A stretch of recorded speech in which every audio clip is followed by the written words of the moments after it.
नाज़रीन, टंडो जाम में बरसात के इम्कान खां पोइ इंतजामिया हरकत में अची वई आहे।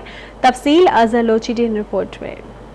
सिंध में मौसमियात खाते पारां चौमासे जी बरसात जी अॻकथी करण खां पोइ सिंध हुकूमत पारां ज़िले इंतज़ामिया लाॻापियल इदारनि खे अलर्ट करण खां पोइ टंडेजाम में पब्लिक हेल्थ डिपार्टमेंट पारां टंडेजाम शहर में पवंदड़ बरसात खे फौरी तौर बरसाती पाणी निकाल करण ऐं उन खां अलावा नयूं मशीनूं आणण जी बि दावा कई वई आहे। उन मौक़े ते पब्लिक हेल्थ खाते जे आला अमलदारनि ऐं शहरनि आवाज़ टीवी सां ॻाल्हाईंदे चयो आहे त अर्बन ड्रेनेज स्कीम टंडोजाम में हिन वक़्तु 4 डिस्पोज़ल आहिनि जेके वर्किंग कंडीशन में आहिनि।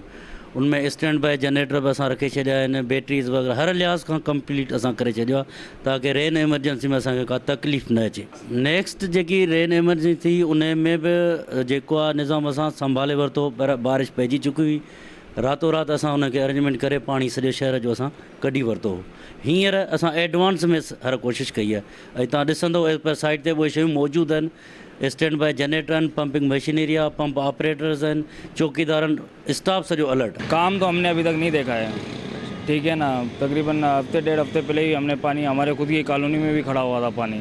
रेन एमरजेंसी के लिए जो पिछली दफ़ा जो काम हुए थे अल्हम्दुलिल्लाह इस दफ़ा उससे बहुत अच्छी बेहतर कारकर्दगी है।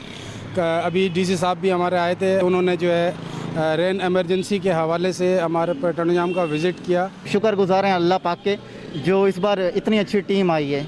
यहाँ टंडोजाम में मैं पिछले 10 साल से यहाँ रह रहा हूँ और हर बार यहाँ बारिश में पानी जमा हो जाता, महीनों महीनों नहीं निकलता था। अभी एडवांस इन्होंने बहुत सारी प्रोग्रेस की है, बहुत अच्छा काम किया है। पानी अभी भी नहीं खड़ा हो रहा है, मेन सेवरेज है हमारे वहाँ भी पानी ख़त्म है, पानी नहीं खड़ा होता है। अमी टंडेजाम शहर ऐं पब्लिक हेल्थ खाते जे आला अमलदारनि जूं ॻाल्हियूं ॿुधियूं।